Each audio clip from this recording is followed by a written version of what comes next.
মুন্সিগঞ্জের গজারিয়ায় গণ অধিকার পরিষদের মুন্সিগঞ্জ জেলা শাখার উদ্যোগে ইফতার ও দোয়া মাহফিল অনুষ্ঠিত হয়েছে। বিস্তারিত থাকছে এস.এম. নাসির উদ্দিনের। গজারিয়ায় হামদর্দ বিশ্ববিদ্যালয়ের মাঠে আয়োজিত এই অনুষ্ঠানে প্রধান অতিথি হিসেবে উপস্থিত ছিলেন প্রবাসী কল্যাণ ও বৈদেশিক কর্মসংস্থান মন্ত্রণালয়ের প্রতিমন্ত্রী নুরুল হক নূর। তিনি বলেন, গজারিয়ায় একটি কর্মসংস্থান ট্রেনিং সেন্টার প্রতিষ্ঠার উদ্যোগ নেওয়া হবে, যাতে স্থানীয় যুবকদের দক্ষতা উন্নয়ন ও কর্মসংস্থানের সুযোগ সৃষ্টি হয়। একই সঙ্গে যুদ্ধ পরিস্থিতির কারণে যেসব প্রবাসী বাংলাদেশের ভিসার মেয়াদ শেষ হয়েছে তারা আবেদন করলে ভিসা নবায়নের সুযোগ পেতে পারেন বলেও জানান তিনি। প্রধান অতিথি ছিলেন মুন্সিগঞ্জ ৩ আসনের সংসদ সদস্য কামরুজ্জামান রতন। অনুষ্ঠানে আরো উপস্থিত ছিলেন অতিরিক্ত পুলিশ সুপার বিল্লাল হোসেন, গজারিয়া উপজেলা নির্বাহী কর্মকর্তা মাহমুদুল হাসান সহ প্রশাসনিক কর্মকর্তা, রাজনৈতিক নেতৃবৃন্দ ও স্থানীয় গণ্যমান্য ব্যক্তিবর্গ উপস্থিত ছিলেন। ইফতারের আগে দেশ ও জাতির কল্যাণ কামনায় বিশেষ দোয়া ও মোনাজাত করা হয়। যুক্তরাষ্ট্র শুরু থেকে যতটা ডেসপারেট ছিল, এখন বোধহয় তারা যুদ্ধ থেকে বেরিয়ে যাওয়ার একটা রাস্তা খুঁজতেছে।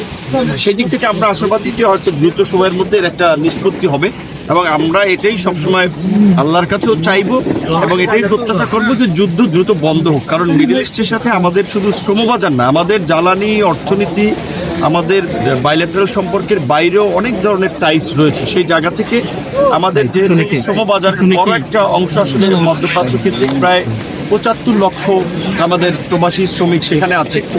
এই যুদ্ধের ফলে আমরা যেটা ইতিমধ্যে খবর পেয়েছি যে বাহরাইনে ১ জন, সৌদি আরবে ২ জন, দুবাই ১ জন, ৪ জন এ পর্যন্ত আমাদের বাংলাদেশি নাগরিক মারা গিয়েছেন, আরও বেশ কয়েকজন আহত হয়েছেন।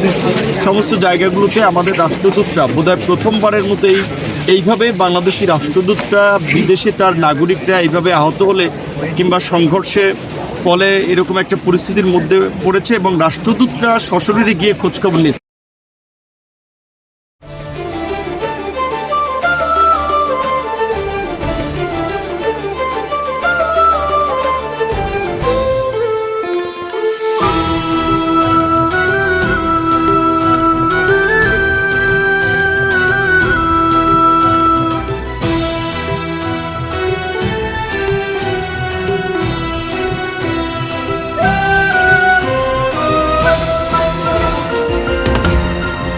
টেকনাফ থেকে তেঁতুলিয়া, রূপসা থেকে পাথুরিয়া, বিশ্বজুড়ে রূপসী বাংলা।